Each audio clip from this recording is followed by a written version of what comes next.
صل على سيدنا ومولانا محمد وعلى سيدنا.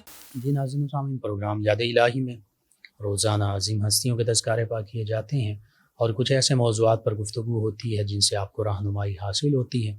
آج اقامت صلاح یعنی نماز قائم کرنا، نماز کی فضیلت کیا ہے، نماز کا حکم اللہ اور اللہ کے پیارے حبیب مکرم صلی اللہ علیہ وآلہ وسلم نے کیسے عطا فرمایا ہمیں، اس پر گفتگو ہوگی. اس سے پہلے کتاب الشفا سے آج کا وظیفہ. اکثر ویورز اور لسنرز پوچھتے ہیں کہ اپنے فوت شدگان کو خواب میں دیکھنا ہو تو اس کے لیے وظائف، فوت شدہ کو خواب میں دیکھنے کے وظائف. سب سے پہلا یہ ہے، یہ 4 وظائف ہیں، ان کو آپ توجہ سے سماعت کیجئے، جو آسانی سے آپ کر سکیں. لازمی چاروں کر سکتے ہیں، چاروں پڑھیں، چاروں پڑھ سکتے ہیں تو، ورنہ 1 2 3 جو آسانی سے پڑھ سکیں. سب سے پہلا وظیفہ یہ ہے، آپ چاہتے ہیں کہ آپ کے بزرگوں میں سے، رشتہ داروں، دوست احباب میں سے جو اس دنیا فانی سے کوچ کر گئے وہ آپ سے خواب میں ملیں، تو پھر سب سے پہلا وظیفہ یہ سورۃ التکاثر، الہاکم التکاثر حتی زرتم المقابر. یہ سورۃ التکاثر 30ویں پارے میں شب جمعہ یعنی جمعرات کا دن اور پھر آگے جمعہ کی جو رات آ رہی ہے، اس میں 113 مرتبہ پڑھنے سے مردے کی خواب میں زیارت ہوگی، یعنی فوت شدہ جو شخص ہے اس کو آپ خواب میں دیکھیں گے. تو یہ مجرب عمل ہے، یہ کیا جا سکتا ہے. اسی طرح دوسرا طریقہ یہ ہے، دوسرا عمل یہ ہے کہ سونے سے پہلے تازہ وضو کریں، پاک لباس پہنیں اور خوشبو یا عطر لگائیں. الکحل والی نہ ہو، یہ ذہن میں رکھیے گا، الکحل سے پاک.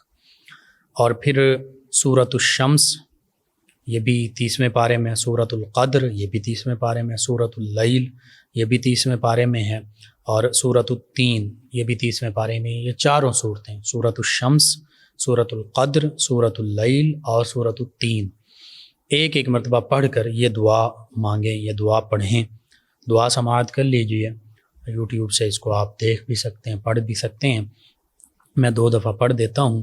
اللہم ارینی فی منامی کذا و کذا، اللہم ارینی فی منامی کذا و کذا واجعل لی من امری فرجا و مخرجا، واجعل لی من امری فرجا و مخرجا، وارینی فی منامی، وارینی فی منامی مستدل به علی اجابت دعوتی، مستدل به علی اجابت دعوتی.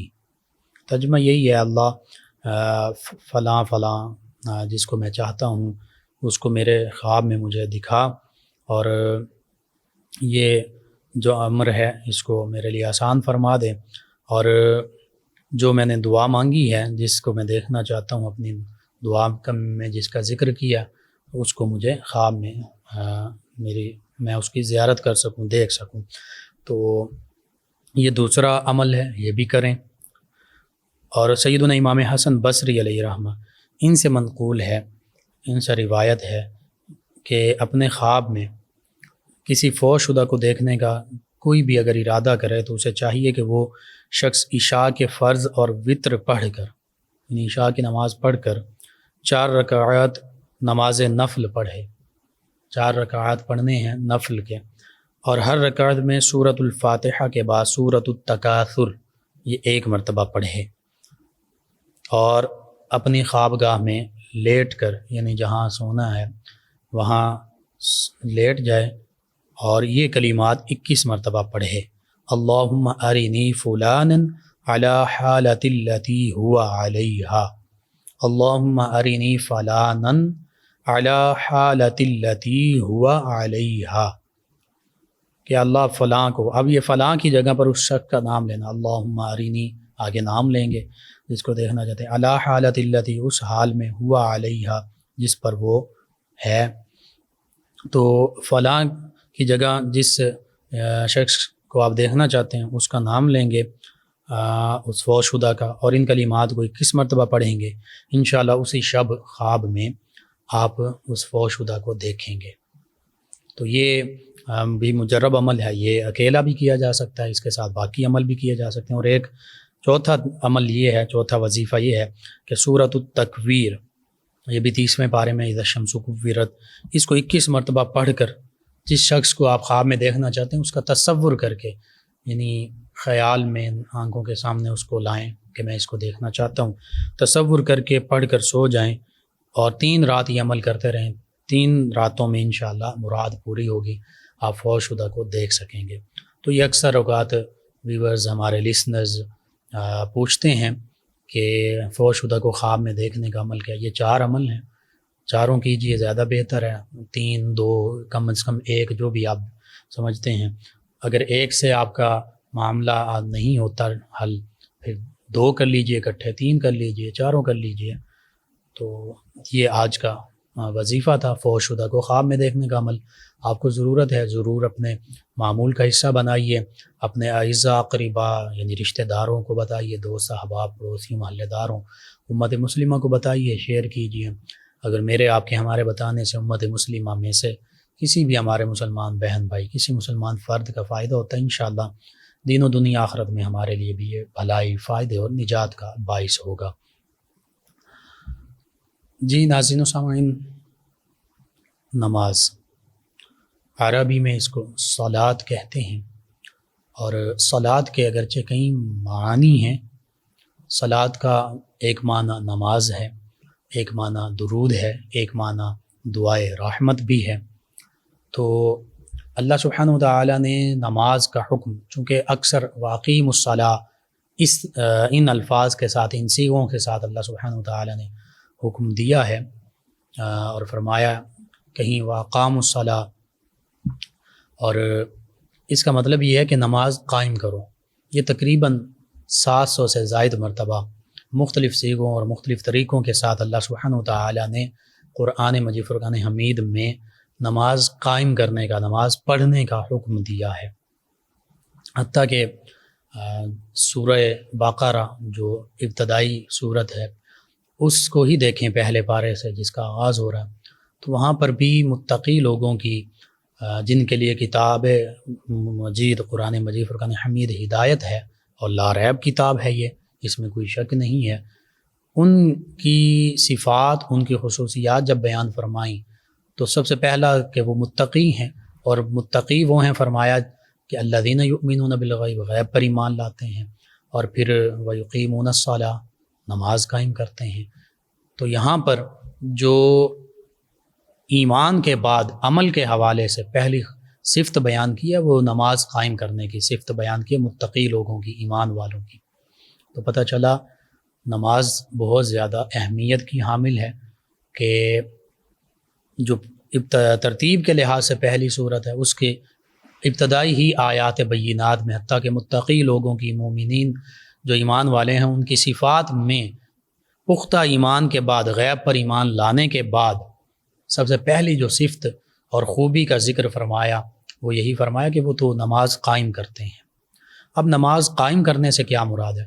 قائم کا اگرچہ معنی ہے کھڑا ہونا، کسی چیز کو پختہ کرنا، تو یہاں پہ لفظی معنی یہی ہے کہ نماز کے لیے کھڑے ہوتے ہیں، اللہ کی بارگاہ میں حاضر ہو جاتے ہیں، وہ نماز سے منہ نہیں موڑتے، انحراف نہیں کرتے۔ اور ایک معنی اس کا بھی یہ بھی ہے کہ وہ پوری زندگی نماز پڑھتے رہتے ہیں۔ قائم سے مراد یہ اس پر قائم رہتے ہیں، نماز کو کبھی چھوڑتے نہیں، نماز کا جو عمل ہے اس پر پختگی سے قائم رہتے ہیں اور اس کو بجا لاتے ہیں، کبھی نماز سے منہ نہیں موڑتے، نماز سے غافل نہیں ہوتے۔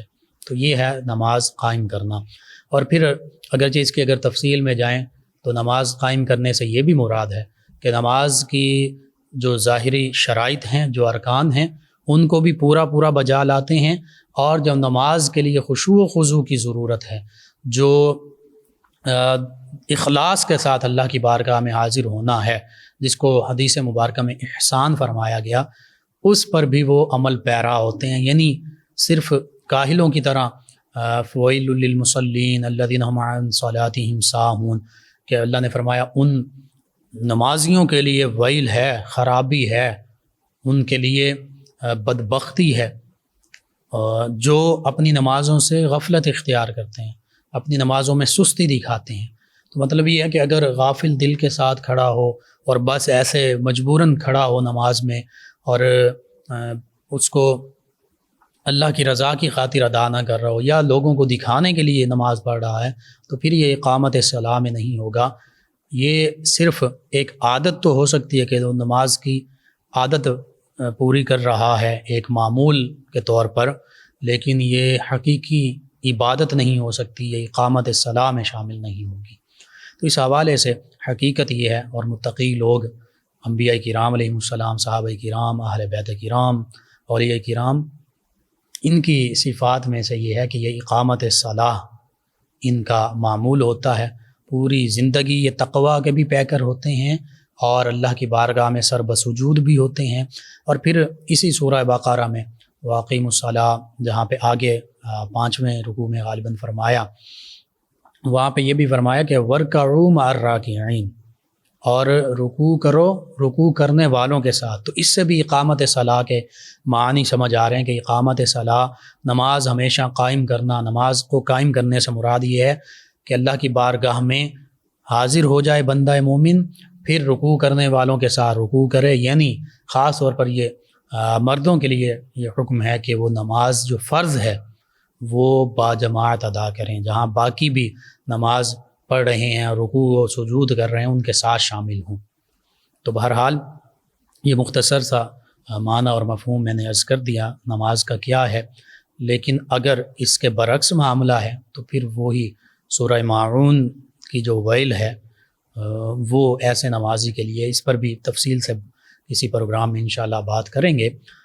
نماز کا حکم چونکہ سب سے زیادہ مرتبہ دیا، تو اسی سے نماز کی اہمیت اور نماز کے بارے میں جو تاکید ہے اس کا بھی پتہ چل رہا ہے کہ جو چیز جتنی زیادہ اہمیت کی حامل ہوتی ہے اس کے بارے میں اتنی زیادہ مرتبہ کہا جاتا ہے، بار بار اس کا حکم دیا جاتا ہے، اس بات کو دہرایا جاتا ہے۔ یہ آج ہمارے معمول کی زندگی کا بھی ایک حصہ ہے کہ جس کام کو والدین چاہتے ہیں کہ ہماری اولاد زیادہ سے زیادہ کریں، بار بار اولاد کو کہا جاتا ہے، استاد چاہتا ہے، ٹیچر چاہتا ہے کہ اسٹوڈنٹس یہ کام بار بار کریں اور اچھے طریقے سے کریں، اس کو بار بار اس کا کہا جاتا ہے۔ تو اسی لیے 700 سے زائد مرتبہ اگر اللہ سبحانہ وتعالی نے نماز کا ہمیں حکم دیا ہے تو پھر اس تعداد سے ہی، بار بار حکم دینے سے ہی ہمیں اس بات کا پتہ چل جانا چاہیے کہ نماز کی کتنی زیادہ اہمیت ہے۔ الصلاۃ عماد الدین، الصلاۃ معراج المؤمنین، قرۃ عینی فی الصلاۃ بھی فرمایا کہ نماز میری آنکھوں کی ٹھنڈک ہے، نماز مومن کی معراج ہے، نماز دین کا ستون ہے۔ حتیٰ کہ ایک مقام پر فرمایا کہ جس نے اس ستون کو گرا دیا اس نے اسلام کی عمارت کو گرا دیا، اور جس نے اس کو قائم رکھا اس نے اسلام کی بنیاد اور عمارت کو قائم رکھا۔ تو یوں نماز جو ہے کلمہ طیبہ کے بعد، یعنی اس بات کی شہادت دینے کے بعد کہ اللہ وحدہ لا شریک ہے، اللہ معبود ہے، اس کے سوا کوئی عبادت کے لائق نہیں، اور اللہ کے پیارے حبیب صلی اللہ علیہ وآلہ وسلم اللہ کے سچے نبی، سچے رسول، آخری نبی، آخری رسول ہیں، اس گواہی کے بعد، توحید و رسالت پر ایمان لانے کے بعد، الذین یؤمنون بالغیب، غیب، اللہ کی ذات غیب ہے، فرشتے غیب ہیں، جنت جہنم غیب ہے، یہ غیب پر ایمان لانے کے بعد نماز جو ہے یہ دوسرا بڑا فریضہ ہے، ارکان اسلام میں سے دوسرا بڑا رکن ہے اسلام کا۔ اور اس آیت مبارکہ جو میں نے تلاوت کی سورہ بقرہ کی، اس سے بھی یہی ہمیں پتہ چل رہا ہے کہ ایمان کے بعد، ایمان بالغیب کے بعد سب سے پہلا فریضہ جو ہے وہ نماز ہے۔ اور آقا کریم صلی اللہ علیہ وآلہ وسلم کی حدیث مبارکہ بھی موجود ہیں کہ بنی الاسلام علی خمس، اسلام کی بنیاد 5 چیزوں پر ہے۔ سب سے پہلے فرمایا شہادت دینا کہ اللہ معبود ہے، اس کے سوا کوئی عبادت کے لائق نہیں، اور محمد صلی اللہ علیہ وآلہ وسلم اللہ کے مقرب بندے اور سچے رسول ہیں۔ اور پھر اس کے بعد نماز قائم کرنا، پھر روزہ رکھنا، زکوٰۃ دینا، حج کرنا، یہ 5 چیزوں کا ذکر قرآن مجید فرقان حمید میں بھی بارہا ملتا ہے، احادیث مبارکہ میں بھی بارہا ہمیں ملتا ہے۔ تو اس سے بھی پتہ چلتا ہے کہ ایمان لانے کے بعد سب سے اہمیت والا جو رکن ہے، جو عمل ہے، وہ نماز ہی ہے۔ تاکہ قرآن مجید فرقان حمید کی جو تعلیمات ہیں اور پھر حدیث مبارکہ میں بھی فرمایا گیا کہ ایمان والے بندہ مومن اور مشرکین جو غیر مسلم ہیں، جو بے ایمان ہیں، ان کے درمیان فرمایا نماز جو ہے سب سے بڑا فرق جو ہے وہ نماز ہی ہے۔ تو اس لیے مومن اور غیر مسلم جو ہے، مسلم اور غیر مسلم، ان کے درمیان جو سب سے بڑا امتیاز اور فرق بتایا جا رہا ہے وہ بھی آقا کریم صلی اللہ علیہ وآلہ وسلم نماز ہی کو فرما رہے ہیں۔ تو اس حوالے سے غور کیا جائے تو نماز کی بہت اہمیت، اور پھر اللہ کی بارگاہ میں جب حاضری ہوگی، احادیث مبارکہ ہی کے مطابق سب سے پہلے یہ بھی ہے کہ اعمال میں سے جو سوال ہوگا وہ نماز ہی کے بارے میں ہوگا۔ پھر نماز کی یہ تو فضیلت، اور ایک اور فضیلت آقا کریم صلی اللہ علیہ وآلہ وسلم نے یہ بھی فرمایا تھا صحابہ کرام سے، اے صحابہ تمہارے گھر کے سامنے ایک نہر بہتی ہو اور کوئی شخص اس میں 5 مرتبہ غسل کر لے تو کیا اس کے جسم پر کوئی میل کچیل باقی رہے گا؟ صحابہ کرام علیہ رضوان نے عرض کیا یا رسول اللہ صلی اللہ علیہ وسلم نہیں رہے گا، باقی کوئی میل کچیل نہیں رہے گا۔ یعنی بظاہر جو گرد و غبار جسم پر لگ جاتا ہے تو کسی قسم کی کوئی ایسا معاملہ نہیں رہے گا، انسان بالکل صاف ستھرا ہو جائے گا، پاک صاف ہو جائے گا۔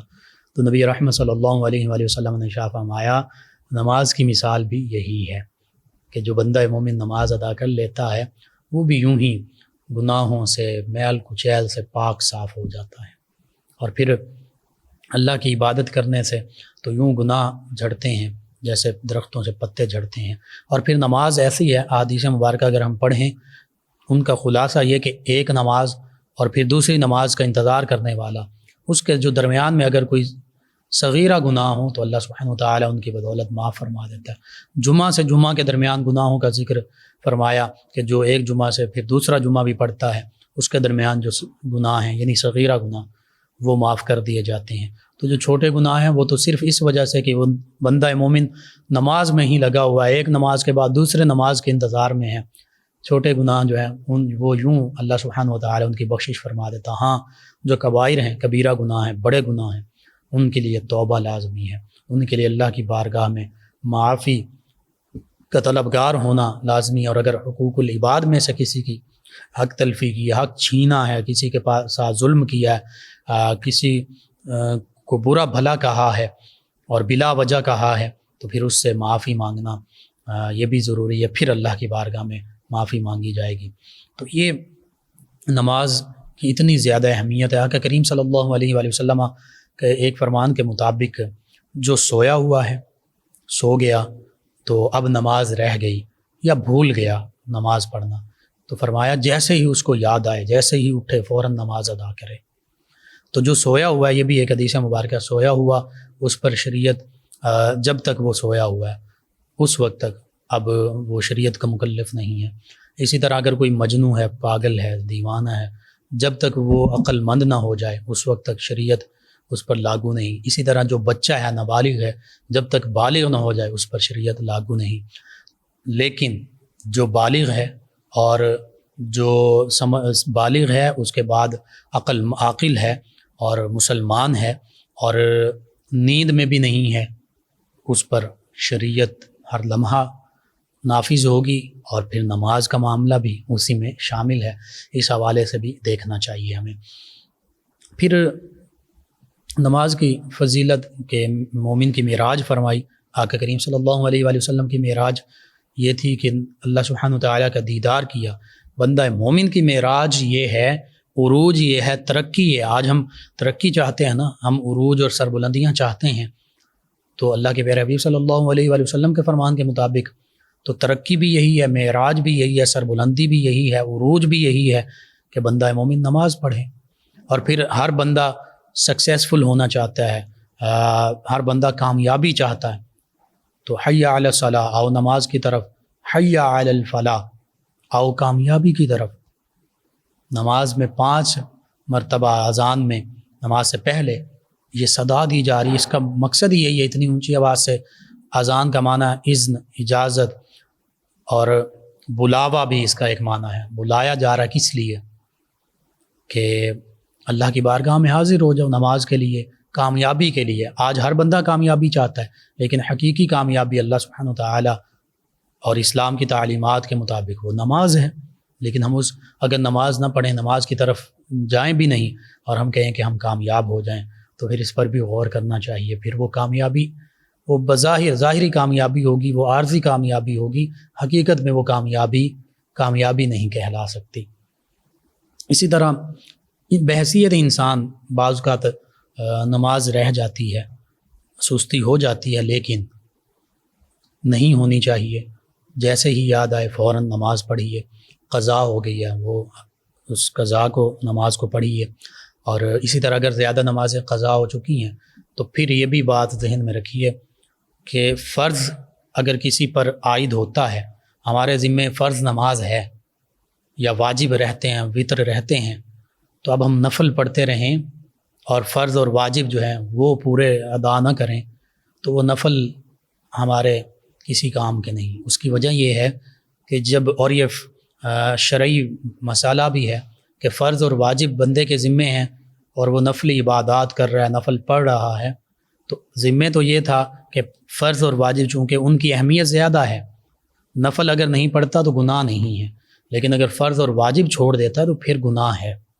تو اس لیے اب نفل پڑھ رہا ہے، نفل نہ پڑھنے سے گناہ نہیں ہونا تھا، فرض اور واجب ترک کر دیے، جس کے ترک کرنے سے، چھوڑنے سے گناہ ہے، تو اس کا مطلب یہ ہے کہ وہ گناہ کا معاملہ جو ہے وہ تو اس نے کیا، اس کی طرف وہ توجہ نہیں کر رہا، اور وہ اضافی نفلی عبادات میں مگن ہے۔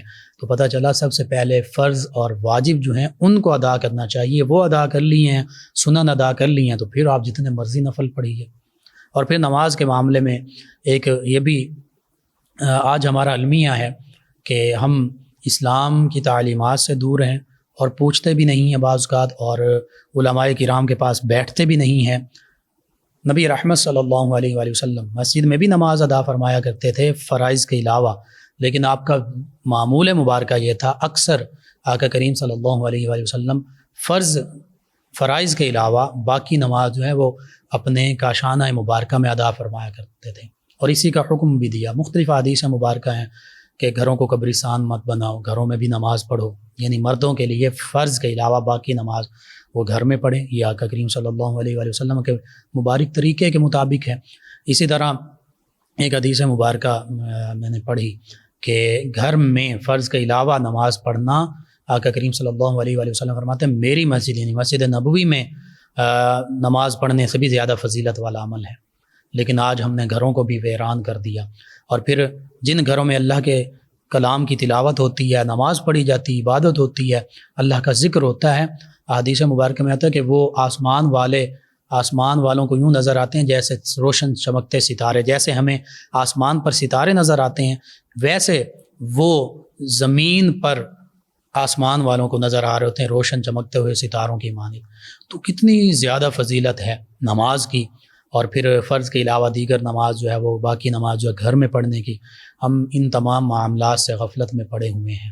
اور پھر بعض اوقات ہماری نماز جو ہے وہ لوگوں کو دکھانے کے لیے ہوتی ہے، اور پھر نماز کے لیے ہم دوڑ کے آ رہے ہوتے ہیں۔ نہیں، جمعہ کی نماز کے لیے اللہ کے پیارے حبیب قرآن مجید فرقان حمید میں ہے فَاسْعَوْا إِلَىٰ ذِكْرِ اللَّهِ کہ نماز جمعہ کے لیے دوڑ کر آؤ، تیزی دکھاؤ۔ اور وہ نماز جمعہ کی جماعت کے لیے نہیں فرمایا، بلکہ وہ نماز جمعہ جیسے ہی خطبہ شروع ہو، جیسے ہی نماز جمعہ کے لیے امام صاحب اور لوگ موجود ہیں مسجد میں، یعنی جو پہلا وقت ہے، اور پھر اس کی فضیلت کے بھی حدیث مبارکہ میں وہ ذکر ملتا ہے جو سب سے پہلے آئے اونٹ کی قربانی کا ثواب، اسی طرح پھر اس سے کم جانور ہوتے ہوتے سب سے آخر میں جو آئے گا ایک انڈے کے برابر یا مرغی کے برابر قربانی کرنے کا اس کو ثواب ملے گا۔ وہ جمعۃ المبارک کی نماز کے لیے جلدی سے جلدی، جو دیگر نمازیں ہیں ان کے لیے بھی بالکل وقت سے پہلے پہنچیں، لیکن یہ نہیں کہ اگر وقت ہو گیا تو آپ دوڑتے ہو جائیں، بلکہ حدیث مبارکہ میں آتا ہے بڑے تحمل اور وقار کے ساتھ، عزت کے ساتھ، ایسے دیکھنے والوں کو بھی پتہ چلے کہ اللہ کی بارگاہ میں بڑے وقار کے ساتھ، متانت کے ساتھ یہ بندہ مومن حاضر ہو رہا ہے۔ اسی طرح یہ بھی احادیث مبارکہ میں اور شرعی فقہی معاملہ ہے، اگر حقیقت میں رفع حاجت، قضاء حاجت کا معاملہ ہے یعنی پیشاب پخانہ وہ آیا ہے اور ادھر جماعت بھی قائم ہو چکی ہے یا جماعت قائم ہونے والی ہے، تو اب کیا کیا جائے؟ تو اب اسلام کی تعلیمات یہ ہیں کہ پہلے قضائے حاجت کی جائے، پھر نماز میں شامل ہوا جائے۔ اسی طرح حقیقت میں بھوک بہت شدید لگی ہے اور کھانا بھی سامنے آ گیا ہے، اور اب پتہ کہ اگر نماز میں پڑھوں گا تو پھر وہ نماز میں بے چینی ہوگی، کھانے ہی کی طرف توجہ ہوگی، تو اس وقت بھی ان دو معاملات میں پھر بھی وہ کھانا پہلے کھا لے پھر نماز کی طرف جائے۔ وجہ صرف یہ ہے، جماعت چھوڑنا وجہ نہیں، وجہ یہ ہے کہ قضائے حاجت یا کھانا یہ ایسا معاملہ ہے کہ اگر نماز میں کھڑا ہوگا، حتیٰ کہ مکروہ بھی لکھا ہے فقہا نے کہ ایسی صورت میں کھڑا ہوگا تو وہ مکروہ ناپسندیدہ ہے، تو توجہ جو ہے وہ اللہ سبحانہ وتعالیٰ کی بجائے، نماز کی بجائے کھانے کی طرف ہوگی یا قضائے حاجت کی طرف ہوگی۔ تو اتنی خوبصورت اسلام کی تعلیمات ہیں، اسی لیے ان معاملات کو پہلے ادا کر لیا جائے، یعنی کھانے کا انتظام پہلے کر لیا جائے، قضائے حاجت جو ہے وقت سے، جماعت کے وقت سے پہلے کر لی جائیں، تو یہ معاملہ زیادہ بہتر ہے۔ لیکن یہ ایک اضطراری کیفیت، کبھی کبھار ایسا ہو سکتا ہے کہ عین اسی وقت ایسا معاملہ ہو جائے، بھوک کی شدت ہو، کھانا بھی سامنے آ چکا ہو، یا قضائے حاجت کا معاملہ ہو، تو اسلام کی تعلیمات یہ ہیں، یرید اللہ بکم الیسر ولا یرید بکم العسر۔ اللہ سبحانہ وتعالی آسانیاں چاہتا ہے بندہ مومن کے لیے، تنگی نہیں چاہتا۔ اتنی زیادہ ہمارے لیے معاملات، اور پھر نماز کی کیفیات، ان کا بھی ذکر کریں گے۔ اللہم صلی علی سیدنا و مولانا محمد وعلی سیدنا۔ ناظرین سامعین، قرآن مجید فرقان حمید میں سورہ طٰہٰ میں 16ویں پارے کے آخری رکوع میں غالباً یہ بھی اللہ سبحانہ وتعالی نے فرمایا کہ جہاں نماز کا حکم دیا، اور سیدنا اسماعیل علیہ السلام کے حوالے سے بھی، اور ان کا بھی یہ ہے کہ نماز قائم کیا کرتے تھے، تو یہاں پر یہ فرمایا وَأْمُرْ أَهْلَكَ بِالصَّلَاةِ وَاسْتَبِرْ عَلَيْهَا لَا نَسْأَلُكَ رِزْقًا نَحْنُ نَرْزُقُكَ، کہ اپنے گھر والوں کو بھی نماز کا حکم دیجئے اور اس پر پختگی قائم کرنے کا حکم دیجیے، اور فرمایا اللہ فرماتا ہے ہم تم سے رزق کا سوال نہیں کرتے، بلکہ نحن نرزقک، ہم رزق تمہیں دیتے ہیں۔ تو اللہ سبحانہ وتعالی نے رزق کا وعدہ کیا ہے۔ آج ہم دیکھتے ہیں ہم رزق کے لیے، پیسے کے لیے دوڑے جا رہے ہیں، دن رات ایک کیا ہوا ہے، صحت، گھر کے معاملات، حتیٰ کہ عبادت، اللہ کی بارگاہ میں حاضری، نماز کا بھی ہمیں کوئی خیال نہیں ہے، جس کا ذمہ اللہ نے لیا تھا، جو اللہ نے رزق دینا ہی ہے، وَمَا مِن دَابَّةٍ فِي الْأَرْضِ إِلَّا عَلَى اللَّهِ رِزْقُهَا۔ اسی طرح ایک جگہ فرمایا اللہ یرزقها وإیاکم، اللہ سبھی کو رزق دینے والا، تمہیں بھی رزق دینے والا ہے۔ تو حتیٰ کہ یہ بھی قرآن مجید میں کہ ہر جاندار اپنا رزق اٹھائے پھرتا، اللہ سبحانہ وتعالی نے رزق عطا فرمایا۔ رزق صرف پیسہ ہی نہیں، صحت بھی رزق ہے، زندگی بھی رزق ہے، سانس آ رہا ہے یہ بھی رزق ہے، اللہ نے جو کچھ عطا کیا سب، اولاد بھی رزق ہے۔ تو یوں اللہ سبحانہ وتعالی نے رزق کا وعدہ فرمایا، رزق کے خیال میں رزاق کو بھول گئے، رزق کے پیچھے تو پڑے، مال و دولت کے پیچھے تو پڑے، لیکن اللہ ہی کو جو رزق دینے والا اسی کو ہی بھول گئے۔ اور پھر نماز کی کیفیت صحیح بخاری میں ہے، آقا کریم صلی اللہ علیہ وآلہ وسلم فرماتے ہیں، صحابہ کرام علیہ رضوان کو فرمایا میں تمہارے رکوع و سجود بھی دیکھتا ہوں نماز میں، اور میں تمہارے خشوع و خضوع بھی جانتا ہوں۔ حالانکہ رکوع و سجود ظاہری حالت ہے، آقا کریم صلی اللہ علیہ وآلہ وسلم امامت فرما رہے ہیں، لیکن آقا فرما رہے ہیں کہ مجھ پر تمہارے رکوع و سجود وہ بھی منکشف ہیں، میں دیکھ رہا ہوں، اور فرمایا تمہارے خشوع و خضوع بھی میں دیکھتا ہوں، تم کس طرح اللہ کی عبادت کرتے ہو۔ صحابہ کرام علیہ رضوان تو اللہ کی رضا کے لیے عبادت کرتے تھے، تو نبی کریم صلی اللہ علیہ وآلہ وسلم نماز کیسے ادا فرماتے تھے، حدیث مبارکہ سیرت کی کتب میں موجود ہے۔ آقا کریم صلی اللہ علیہ وآلہ وسلم نماز ادا فرماتے، آپ کے سینہ مبارکہ سے یوں آوازیں آتی جیسے ہانڈی، کوئی چیز جو ہے وہ آگ پر دھری ہوئی ہو اور اس میں وہ پانی یا وہ چیز ابل رہی ہو، جوش اس میں آ رہا ہو۔ اللہ کا تقوی، خشیت اللہ کی بارگاہ میں یوں آقا کریم صلی اللہ علیہ وآلہ وسلم کا ہوتا کہ سینہ مبارکہ سے آوازیں آ رہی ہوتی۔ سیدنا ابو بکر صدیق رضی اللہ عنہ کا یہی معاملہ ہوتا، دیگر صحابہ کرام علیہ رضوان کے بارے میں ملتا ہے، یعنی اللہ کی بارگاہ میں جب حاضر ہوتے تو بس پھر دنیا و ما فیہا کی خبر ہی نہ ہوتی، اللہ کی بارگاہ میں وہ رونے کی آوازیں ہوتی، وہ سینے سے وہ سوز کی آوازیں نکل رہی ہوتی، ایسا معاملہ ہوتا تھا کہ آج ہماری نمازیں ایسی ہیں، ہم نماز ادا کر رہے ہوتے ہیں، فکر ہمیں یہ ہوتی ہے دکان کھول کر آیا ہوں، گھر میں فلاں معاملہ رہتا ہے، سوچ پھر بھی ہماری انہی دنیاوی معاملات ہی کی طرف جا رہی ہوتی ہے۔ ہم نے غور کرنا ہے کہ کیا ہم نماز کیسے پڑھ رہے ہیں، پڑھتے ہیں نہیں پڑھتے ہیں تو کیسے پڑھتے ہیں۔ بس اللہ کی رضا کی خاطر نماز پڑھنا شروع کیجئے، پھر دیکھیے پھر آگے علماء بزرگان دین ان کے بھی مختلف اقوال ملتے ہیں۔ فجر کی نماز چھوڑنے سے چہرے کا نور غائب ہو جاتا ہے، ظہر کی نماز چھوڑنے سے رزق میں برکت نہیں رہتی، عصر کی نماز چھوڑنے سے سکون نہیں رہتا، مغرب کی نماز چھوڑنے سے کھانے میں برکت نہیں ہوتی، عشاء کی نماز چھوڑنے سے رات کو سکون کی نیند نہیں آتی۔ یہ بالکل حقائق ہیں۔ حتیٰ کہ تہجد کی نماز پڑھیں تو چہرے پر مزید نور آ جاتا ہے۔ تو چند ایک چیزیں انشاءاللہ اس پر دوبارہ بھی پروگرام ہوگا۔ ناظرین و سامعین نے ہمیں جوائن کیا، سونم صاحبہ غالباً کہتی ہیں السلام علیکم بھائی۔ جی وعلیکم السلام۔ انہوں نے مرد اور عورتوں کی نماز کا طریقہ پوچھا ہے۔ جی اس پر میں کوشش کروں گا کل یا پرسوں کے پروگرام میں تفصیل کے ساتھ بات کروں گا، تھوڑا سا فرق ہے۔ افتخار ڈوگر صاحب ہیں، وہ میں عرض کر دیتا ہوں، خواتین جو ہیں وہ ہاتھ اوپر تھوڑا رکھتی ہیں۔ اسی طرح مرد کے لیے یہ ہے کہ جب وہ رکوع میں جاتا ہے بالکل برابر اس کی کمر ہو جاتی ہے، تاکہ کوئی پانی کا پیالہ کوئی چیز رکھی جائے تو وہ اپنا لیول برقرار رکھتی ہے۔ اسی طرح مرد جب سجدے میں جاتے ہیں تو تھوڑے ہاتھ کھلے رکھتے ہیں، اور کوہنیاں وغیرہ یا بازو جو ہیں وہ پیٹ کے ساتھ یا رانوں کے ساتھ نہیں ملنے چاہیے۔ لیکن خواتین کے لیے یہ ہے جب رکوع میں جائیں تو زیادہ جھکنے کی ضرورت نہیں ہے۔ اسی طرح جب سجدے میں جائیں تو اپنے آپ کو سمیٹ لیں، پھیلانے کی ضرورت نہیں ہے۔ تو یہ چند ایک فرق ہیں، تھوڑے سے ہیں۔ وجہ صرف یہ ہے کہ خواتین کے لیے نماز میں بھی اللہ سبحانہ وتعالیٰ نے اور اللہ کے پیارے حبیب صلی اللہ علیہ وآلہ وسلم نے زیادہ سے زیادہ حکم اس طرح کے دیے ہیں کہ ان کا زیادہ سے زیادہ پردہ اور ستر عورت جو نماز میں بھی قائم رہے۔ تو یہ اس حوالے سے چند ایک چیزیں ہیں، مزید اس پر بھی گفتگو ہوگی۔ افتخار ڈوگر صاحب ہیں، بابا نونا صاحب ہیں، غلام رسول صاحب ہیں، علی عباس صاحب ہیں، احمد صاحب ہیں، غلام حسین صاحب ہیں، ڈوگراں والا 208 شخص سے آپ کا شکریہ۔ 208 گاف بے سمندری سے ہیں صادق علی بن شوکت علی، ثاقب علی بن شوکت علی، کہتے ہیں السلام علیکم مفتی لقمان صاحب۔ جی وعلیکم السلام۔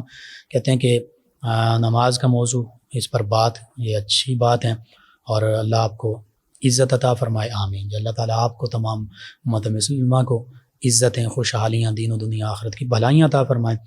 ایک اور لسنر ہیں مبارک نقیبی صاحب، کہتے ہیں السلام علیکم۔ جی وعلیکم السلام۔ کہتے ہیں کہ خواتین کے نماز کا طریقہ بتا دیں۔ جی مختصراً عرض کر دیا، مزید اس پر انشاءاللہ کسی پروگرام میں بات کریں گے۔ عاطف خان صاحب ہیں، کہتے ہیں السلام علیکم۔ جی وعلیکم السلام۔ کہتے ہیں پروگرام ماشاءاللہ اور موسم بھی ماشاءاللہ، اللہ کا شکر ہے۔ جی بالکل، آپ کا شکریہ۔ محمد حسین صاحب ہیں 214 ریب شرقی سے، کہتے ہیں آپ کو اور آپ کی پوری ٹیم کو السلام علیکم ورحمۃ اللہ وبرکاتہ۔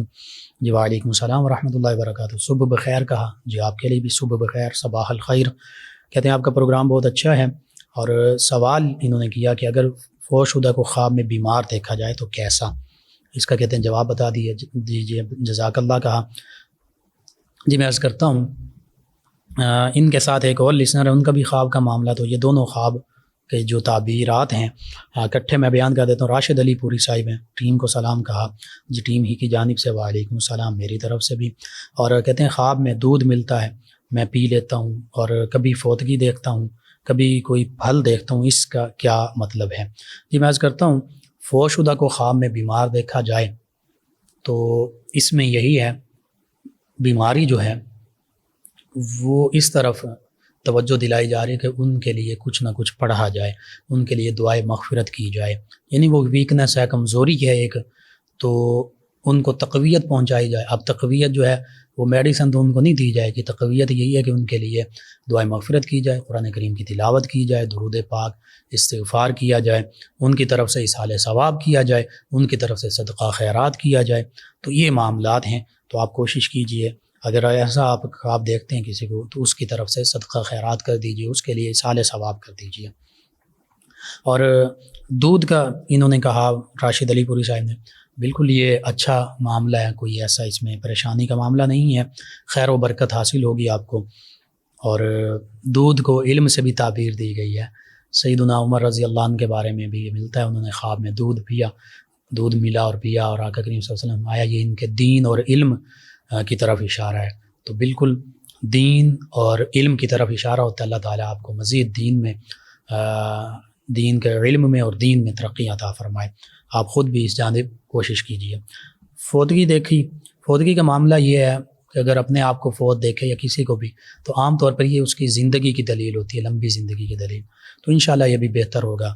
اللہ تعالیٰ جس کو بھی آپ نے دیکھا ہے اگر وہ زندہ ہیں تو ان کو لمبی زندگی عطا فرمائے۔